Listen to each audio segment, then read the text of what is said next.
Екипът на EU Insight се намира на международната конференция за следващата многогодишна финансова рамка на Европейския съюз 2014-2020 година.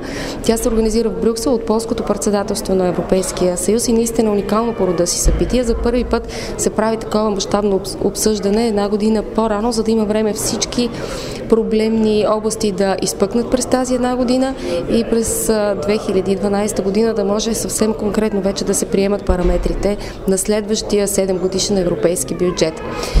Тук на конференцията се срещнахме с няколко български представители. Най-напред ще видите мнението на госпожа Боряна Пенчева, заместник-министър на финансите, за това каква е ползата от подобно обсъждане, каква е българската позиция и как България ще отстоява. Госпожо Пенчева, срещаме се на конференцията за следващия европейски бюджет, организирана от полското председателство и Европейската комисия в Брюксел. Кажете каква е българската позиция и как България ще я представи тук на този първи голям откриващ дебат за следващия бюджет? България наистина подкрепя предложението на Европейската комисия да имаме един бюджет, който отговаря на предизвикателствата.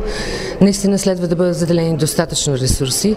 Ние ще поставим отново нашето виждане, че в фокуса на разходите за следващия период трябва да бъдат инвестициите в растеж и заетост.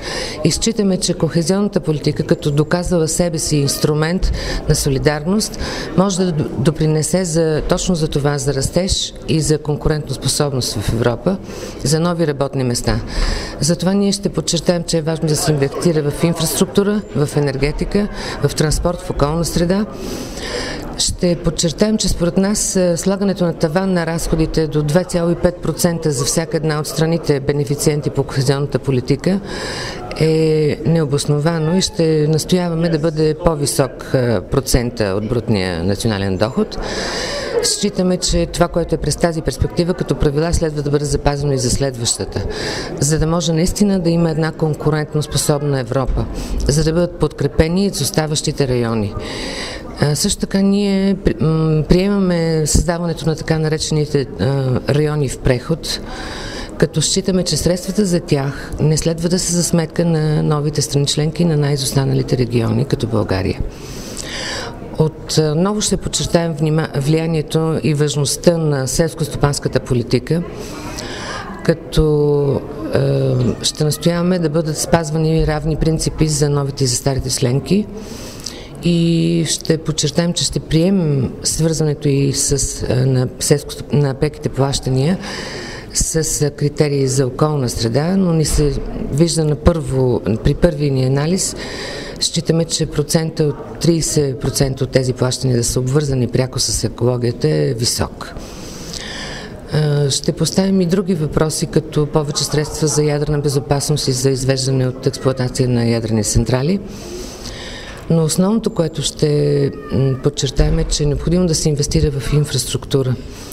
Това не е бюджет, който трябва да отговори на днешните предизвикателства на финансовата криза. Както и днес беше подчертано в официалните изказвания при откриването, това е бюджет на бъдещето. В следващите 7 години той трябва да постави стратегическите приоритети и да каже как Европа ще бъде по-конкурентно способна. Тоест, това не е отговор на криза, а това е бюджета на бъдещето. Затова ние ще подчертаем, че за нас България като надежден член, като изключително фискално стабилен член на европейското семейство е важно да се инвестира. Но България е против идеята на Европейската комисия за данъци върху финансовия сектор като собствен източник на ресурси. Как тогава страната вижда възможно да се увеличи бюджета, взима повече инвестиции, за които говорите? Да, ние считаме, че системата за собствените ресурси трябва да бъде модернизирана, трябва да бъде опростена, трябва да бъдат премахнати класическите рабати, които съществуваха до момента, за да има наистина едно равно третиране на страните. Считаме, че основните приходи следва да бъдат на вноски от страните, базирани на брутния национален доход. И сме изказали нашата принципна позиция против въвеждането на данък върху финансовите транзакции. За страни като България с недостатъчно развит финансов пазар, този данък няма голямо значение от фискална гледна точка, от бюджетна гледна точка. Тоест, приходите от подобен данък не биха били големи. Само по себе си България не би била натоварена с такъв данък и съответно повече вноска към Европейския съюз. Напротив, нашата вноска може би ще падне. Министерството на финансите направи анализ на на ефекта на въвеждането на тези такси.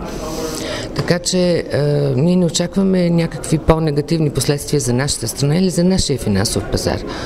Но считаме, че въвеждането само в Европа на подобен данък би поставило европейските банки в по-неблагоприятна конкурентна позиция спрямо другите.